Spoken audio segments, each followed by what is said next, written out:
Destination Eat Drink.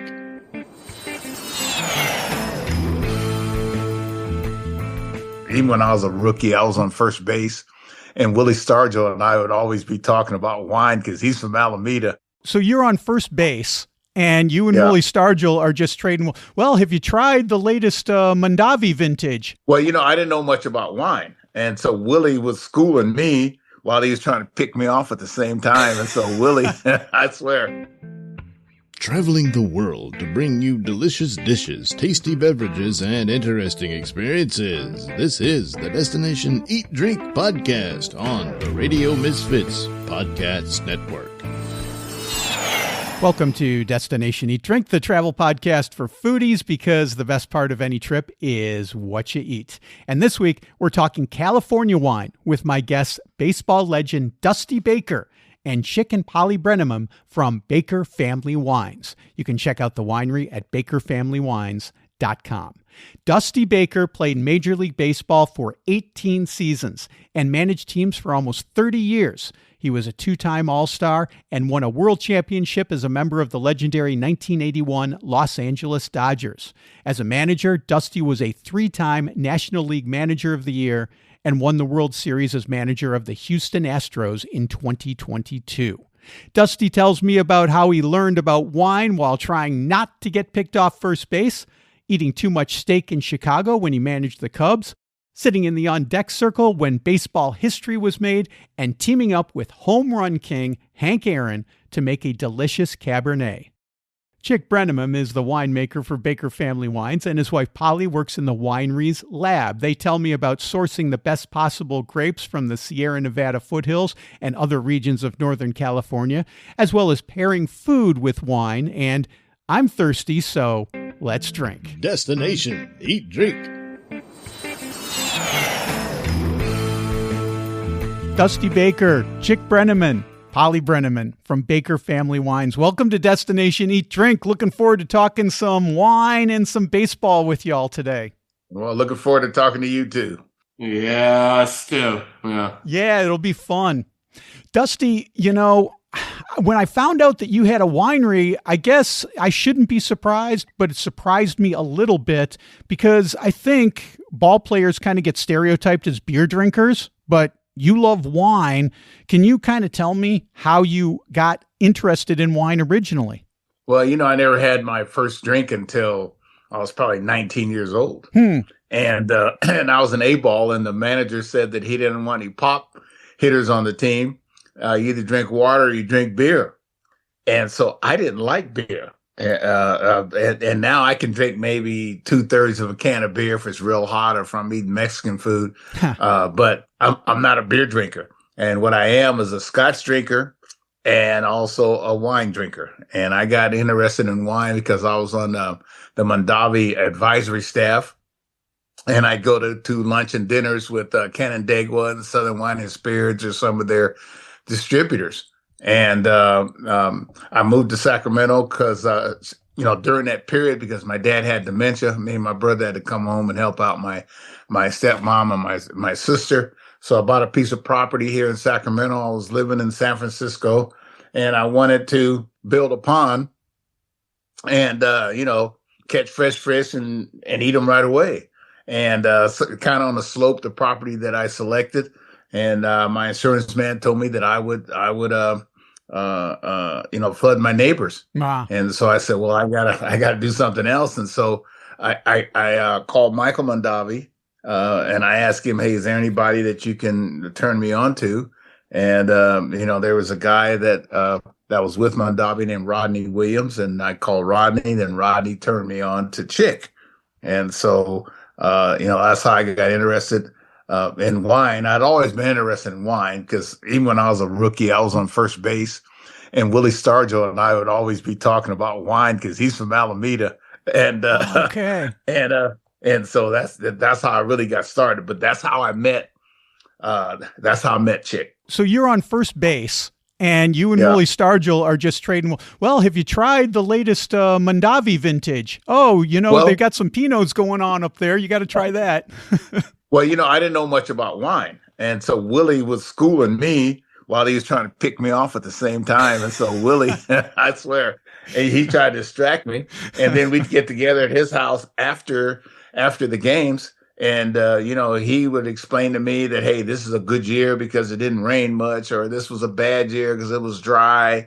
And so that's what really got me, curious about wine. And plus I had some guys that I went to school with, their dads worked in Napa and Mendocino and the surrounding areas. And so, just one thing led to another. Like I said, I met Rodney, then Rodney turned me on to Chik, and heck, we've been together now for, 25 years whenever I first planted my first, vineyard in my backyard.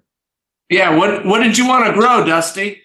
Well, I wanted to grow Cabernet Sauvignon. So I said, Chik, I like calves. He goes, hey, you can't grow calves. I said I want calves, man. Okay. And so he says, well, you got to get somebody else because you're going to get Syrah. And I said, why? He said, because of the soil, because of the heat in Sacramento. And he went on and on. So I said, I guess I'm growing a Syrah. Plus it let me know how much I didn't know and how much that Chik really did know. And it's been the same ever since we met. I've learned a lot, but Chik is the man and Polly is the lady. Yeah. Thank you. If you're enjoying Destination Eat Drink, take a moment to rate and review the show on your podcast app. It just takes a moment and it helps other foodie travelers like you find the show. And if you want to hear more of my conversation with Dusty, Chik, and Polly, become a member of my Substack. Members get access to the full interview where we talk about Portuguese wines and why you don't see a lot of them in the U.S., plus Portuguese bread and brandy. Become a member of my Substack at destinationeatdrink.substack.com. Now, more with Dusty Baker. Chik, what did you think when you got the call from Dusty and he was like, hey, I'm thinking about putting a vineyard in? I thought it was a crank call. But I had met Dusty a couple of times when he'd float through Woodbridge, and so I said, well, it is a 312 area code, and I did grow up in Chicago, so I said, maybe this really is Dusty, and it was. And actually, when we finally actually connected, we were Christmas shopping at Best Buy, and I said, I think I better take this call. Because see, the reason I had a 312 area code is because I was a manager of the Cubs at that time, even though I was still living in California.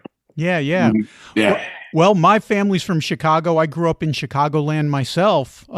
Where did you live in? Where'd you grow up in Chicago, Chik? I grew up out in the Crystal Lake, out in the suburbs. Okay, I grew up in Barrington. Right there. We were neighbors, man. We were. We might have been hanging out in the bleachers of Wrigley back in the 70s together and not even known it.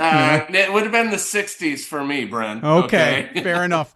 $2 a ticket to sit in the bleachers at Wrigley back in my day. And I lived in Lincoln Park. Right across from Lincoln Park. Yeah. And now, I love it. That's the first time I ever lived in high-rise living ever in my life. And it was really pretty cool, and I remember looking out over the lake. First day I got there, my son wakes me up. I think he might have been 3 or 4 years old at the time. And he goes, it was opening day. He goes, Dad, look, wake up, it's snowing. I'm like, ain't no way it's snowing. So I went to the window. There was snow everywhere. I'm like, right. Oh, Lord, what have I gotten into? What did you like in Chicago as far as food goes? It's a great food city. I love the food. I love the blues even more. The blues clubs there. The music scene was like, it was unbelievable. The only thing, I have a high ferritin count, which is iron in my blood. And I'm not supposed to eat that much beef. And let me tell you, every night there is a different steak place that you can go to in Chicago. That's true. And every time I say, hey, let's go to dinner with somebody from that's local. Oh, I got this steakhouse. I said, oh, no. I didn't even, once I got home, I didn't eat another steak for like 3 months. But I tell you, they got some great restaurants. They got great Italian. They got great Mexican, Dominican, Puerto Rican food. That's for It's sure. a very eclectic. It's a very eclectic city, as far as eating is concerned. Yeah, I remember we were going out to just something in Chicago, and I said, "Hey, Dusty, where should we eat in Chicago?" And he goes, "You go to Smith and Walensky. It's there. It's just down there on the river." And we go in there, and it was like they rolled out the red carpet because I think someone made a phone call. Yeah, well, but hey, my guy Chef Hans, I think Chef Hans is from Switzerland or somewhere. At that time, Chef Hans was the Smith and Walensky. He ran it, and so he took care of me, he took care of Chick, or whoever else I sit in there. Oh, yeah. No. It was just like, it was the royal treatment. I think we had the rest of what was it, Polly? I don't know, but we ate the rest of it for breakfast the next morning. Yeah, we were sitting in the air. Flying out. got those containers in your lap, waiting for the plane to take off. That's right. Yeah, exactly. Polly, what's your experience with wine, and how are you involved with Baker Family Wines? Well, my whole professional career, I was a clinical laboratory scientist, so I, the same background that Chick has. He went back to school in 95, so we were already married. And so I just would go on field trips with him. I would go out in the field with him. So I just kind of tagged along. I always liked wine. I basically introduced Chick to wine. Then he got into the profession, and I've just kind of been, we're kind of always joined at the hip. So I do whatever he does. And at the winery, I'm in charge of lab work, and I work out in the tasting room and help with the wine work. And so it's just been kind of a natural progression over the years to getting Polly, more involved in it. But Polly, with your background and being Portuguese, I mean, you were very familiar with wine, right? Yeah. Oh, yeah. We always drink wine at home. Yeah. I did want to ask you about about a specific wine that you guys did in 2018. You released something called the Hammer and Hank Cabernet, and of course, you were on the Atlanta Braves with Hank Aaron, and you were sitting in the on deck circle. You were next up when Hank hit his record-breaking 715th home run to surpass Babe Ruth. You're sitting right there. What is it like to have that front row seat when Hank hit that home run that I remember watching on TV when I was a kid? Well, at the time, I didn't really think much of it. I just thought I was there supporting Hank.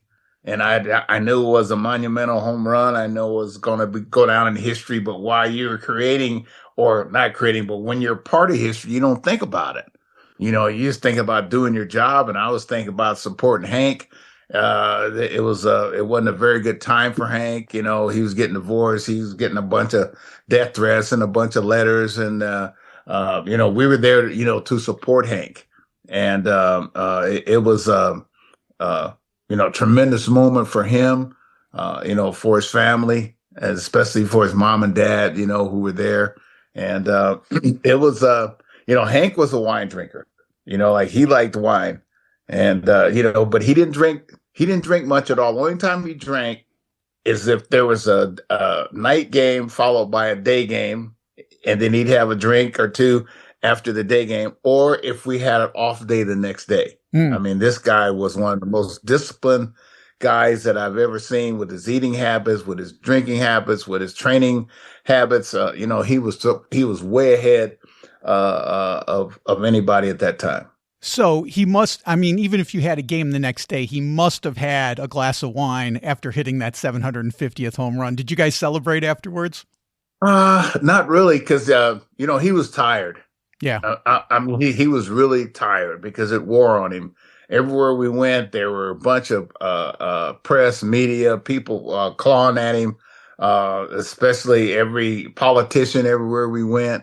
And, especially at that time, there was a lot of civil unrest, and, especially every black humanitarian and politician, was clamoring to be around Hank. And tell you the truth, I think he had a very, very quiet night that night. He might have even been by himself because, that's why Hank was sometime. I mean, he'd either be very social or either he was a man that was a deep thinker. And if you're going to think deeply, most of the time you're going to be by yourself. Yeah. Did he enjoy the 2018 Hammer and Hank? He must have loved it. He must have been really happy. I took him to Opus 1. Wow. Which is Mondavi Brent in Napa. And, we went on the tour. At that time, that's when he was, I think he'd had a knee replacement. And so he was in a wheelchair with his wife, Billy, his nephew, Tom Moorhead, and also Joyce Moorhead, his partners, and in the BMW dealerships. And so we went there, to because I was a guest, and I'm saying, hey, I'm bringing Hank Aaron. And so after that, he told me he wanted to be part of my company. And I said, Hank, I don't need that pressure. And he says, him and Mr. Moorhead both. He said, and he'd say, look, boy, I'm going to be part of your company, but our agreement is you have to make me a bold Cabernet. And so I went to Chik. I said, Chik, hey, man, Hank wants to be part of our company. And Chik, what'd you tell me? I said, really? Well, and also I just sort of said it was the wrong time of the year for me to try to make a big, bold Cabernet, because I think you approached me in like mid-September. Yes, I did. Yeah. And then so secured the fruit. Well, no. I secured the fruit and we made it, but still we've got 12 to 18 months for a Cabernet to go through its process.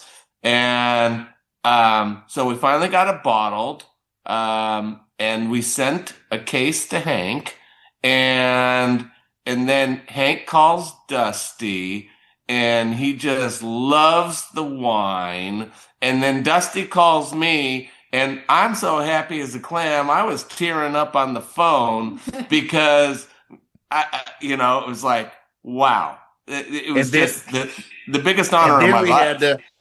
And then we had to clear it through MLB to use the uniform on the label. And my daughter and son-in-law, they're the ones that did the labels for us. And that was kind of that I left that up to Chik, even though I'm the one that's supposed to be in baseball, right, Chik? Yeah. But we've learned the rules over the years, so yeah, we got it done.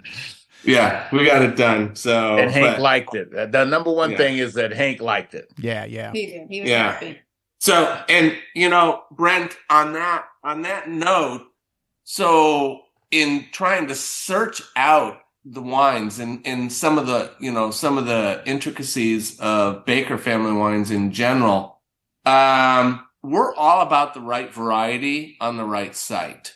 We like to call ourselves an ABC winery, which is anything but Chardonnay. Just because in California, it's really hard to find a good Chardonnay vineyard. I mean, they're out there, but the logistics may or may not meet what we can do. But this Cabernet that we produce under Hank's name is actually coming out of a high elevation vineyard in the Sierra foothills, which is not really known for Cabernet. But when you look at, what Dusty had talked about earlier is, the right soils, the right temperatures, the right diurnal, swings in temperature. The Sierra foothills, while it gets a bad name for Cabernet, it's actually, there are some sites there that are actually excellent for Cabernet. And it's really an honor to produce the wine from this vineyard. The vineyard sits at about 2,500 foot elevation, and in all volcanic soils, it's about probably 35 years old. It's on an older rootstock called St. George. And over the years, it's just balanced itself. Like I say, it's warm by day and it gets the cool downslope winds from the mountain range overnight. And it's just a wonderful, wonderful little microclimate to produce Cabernet. There's lots more food and travel at destinationeatdrink.com, where it's all about Venice this month. I just posted a story about a place that serves snacks in old sardine cans. It's one of my favorite Baccaro or snack bar in Venice, and you can read that story at destinationeatdrink.com/blog. I also just published a brand new food and travel guide to Venice. It's at buymeacoffee.com. There's the Venetian answer to tapas, so many different spritzes, and how to get into St. Mark's Basilica for free. Download your copy at buymeacoffee.com/destinationeatdrink. And I posted a Venetian food crawl video. Venice is known for fish, but I show you that you can eat plant-based and still have an amazingly delicious trip. Watch that by clicking on the video tab at destinationeatdrink.com, or go to my YouTube channel, which is youtube.com/@destinationeatdrink. We visited the Sierra Nevada foothills over 20 years ago. And I really can't, I wish I could remember the specifics of it, but I do remember we really enjoyed ourselves. And we actually had some sparkling wines on that trip, if I recall correctly. But my question is, Chik, is that where you source most of your grapes from, is the Sierra Nevada foothills, or how do you source your grapes? Being an urban winery here in West Sacramento, we are able to source our fruit from various places. And it's all about the right variety on the right site. So Sierra foothills for our Zinfandel and our Cabernet, yes, out of one specific vineyard. And then a little bit lower in elevation, more decomposed granite soil, and near Dusty's house, the Syrah comes from Dusty's house. And then we get a Barbera and Zinfandel from a vineyard about 5 miles away. We get another Cabernet out of Red Hills in Lake County. And that actually is the epitome of red volcanic soil, small berries, really high tannin. I mean, that's a 10 to 15 year wine once it goes into the bottle. Russian River, for Pinot Noir, and then also Santa Lucia Highlands as well. Good. Explain what Santa Lucia is, Chik. Santa Lucia Highlands is a American viticulture area just outside of Monterey. So by day, it is by day, it is warm, and by night, the fog from Monterey Bay comes in, and that actually produces one of our more fruitier Pinots. The Russian River Pinot, in contrast, is cooler in general because it has more of a fog influence later into the day. And it actually produces, the more earthy, the more Burgundian style of Pinot Noir. And that's the style of Pinot Noir that one of our major grocers, Daryl Cordy, actually likes. And we actually produce a private label for the Cordy Brothers brand. Good stuff. Russian River Valley, so good. I had a family member who had a small vineyard there years ago. And I remember going out there. He pulled up an apple orchard to plant his vineyard in the Russian River Valley, and I think a lot of people did that in that region. Yes, they did. Mm-hmm. Yeah. Dusty, your autobiography Crossroads came out June 9th. I haven't had a chance to read it. I hope to, but tell me a little bit about it and tell folks what they can expect when they pick up a copy. Well, just that talks about my life. In Southern California first. That's where I was born. And then I moved to Northern California when I was 15. And then I signed pro baseball when I was 18. And it just goes into my personal life, my baseball life, some ups, some downs, it's called Crossroads because I had to make some major decisions from the very, very beginning, being the oldest of 5 in my family.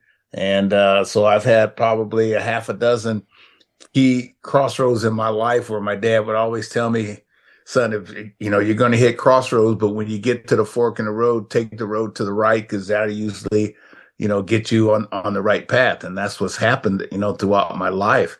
And, I wanted to wait until I got through in baseball before I wrote my book because people are asking me forever, hey, when you going to write a book? When you going to write a book? But I don't really like sequels. It's like, okay, I'm going to write one book.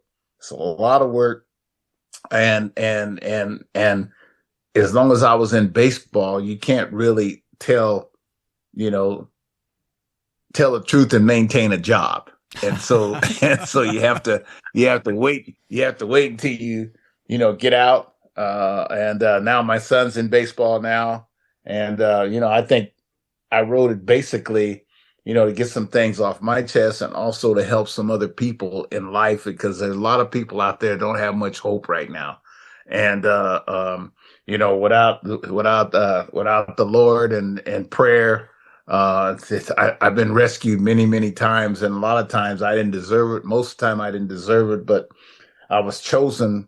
Most of the time, most of my life was about what I didn't want to do, but I was chosen to do. So I finally just all of a sudden just acquiesced to and quit fighting what I was supposed to do. And so, things have turned out well, when I relinquished control of everything. Almost everything, I should say. You played on the Dodgers with Davey Lopes, and he's probably the most famous athlete to come out of Rhode Island, a place I lived for over 20 years. Right. Do you have a favorite Davey Lopes story? You probably included at least one or two Davey Lopes stories in your book. Yeah. Well, Davey was the godfather of my daughter, my first child, when I was on the Dodgers. And Davey was short in stature, but he was strong-willed, strong-minded, and strong physically at the same time.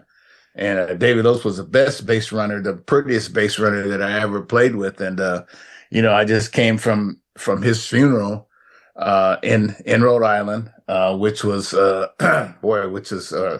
very sad. There's a long ways to think, a lot of thinking between California and Rhode Island, sure, in order to get there. And when I got there, I learned a lot about Davey and his family, because I thought I knew most of his family, but we had the repast at a restaurant where they had all these pictures on the wall of and all the islands of the Azores, which I didn't know much about, and I found that very, very interesting. And Davey being Cape Verdean, he was and proud of it. And his whole family, is Cape Verdean, which I learned a lot, because there are a lot of Portuguese here where I live in Sacramento or up and down the valley, but most are the whiter skinned Portuguese, and most were farmers, olive orchards or dairy farmers.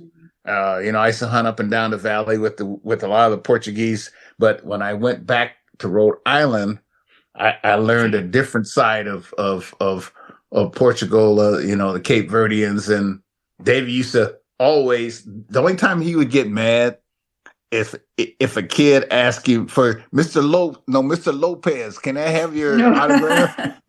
And he'd say, Lopes, L-O-P-E-Z, the L-O-P-E-S. Do you see a Z on the end of my name? And so, I did enjoy being back there with Davey and all his friends. Some great Portuguese food in Rhode Island and all in that area. Oh yeah. We had Portuguese soups. It was awesome. And my friend out here, Rusty Reyes, he brought some, I never had Portuguese bread before, and it was hot Portuguese bread. And, you should have heard Polly. She was really begging for it, so I ended up giving her half of it. Hey, Chik, how's the 2025 vintage looking? 2025, wonderful. Although it was a little bit limited for us. And in general, crops were pretty much down.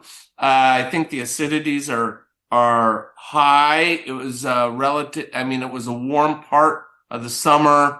I think that overall, you're going to see maybe decreased volume out of 2025, but you're going to see some really high quality, just because the crop loads were fairly small. So, of course, the lower the crop, the higher the quality in the fruit. So, okay, we'll look for that. Dusty, before I let you go, this is something I've always wanted to ask a ball player. And you played in the big leagues for 18 years. You managed for almost 30. And this is a question that only I would probably think of, because I do this food and drink focused podcast and website. Yeah. And I'm wondering, what are those pregame meals like? Did you have a pregame ritual, and who had the best spreads when you went to different ballparks around the country? Well, that's a good question. Most of the time I would bring my food to the ballpark. Oh. Yeah, and I was known for that, and I would bring various foods to the ballpark. Like I'd bring Dominican guys Spanish food, I'd bring soul food to the southern guys, and the black guys I'd bring whatever matzo ball soup, or in Passover I'd bring the Jewish guys food. And so I'm kind of a foodie. I like all kind of foods. Now, what I would concentrate on mostly was I was more curious about the post-game meal. Okay. Because see, I didn't eat that either, but I was curious because I don't like to eat late, trying to watch my weight. But the game has changed big time, because see, when I first came into the games, your meals might be hot dogs and hamburgers or whatever, but then it got to be more nutritious. I mean, every team has a nutritionist now. Every team is very weight conscious, where when I first came in the game, there was none of that. And so now these guys are in better shape, even though they get hurt more, which I don't really understand. But food is very, very important, and I'm telling you, that is one of the most underrated people, persons in the game, is whoever the nutritionist is. And I'm telling you, she's the MVP of the clubhouse. You said you're bringing the food to the clubhouse. Are you going to restaurants and getting takeout? Are you cooking this? Is someone in your family cooking this? No. I'm going to restaurants and get takeout, and they know me. And they know me. I got the same places in almost every town. And most of us through trial and error, you know what I mean? or it's from local people taking me. And sometimes I had local people that would cook for me, and in Pittsburgh, I had a lady that would cook for all of us. And then when I'd go to Houston, there was a famous entertainer, Ronnie Laws. His mother would cook for us. Or, I always had somebody, especially older ladies, they would always cook for me, because they always thought that they were my mama, and they would treat me as if they were my mother.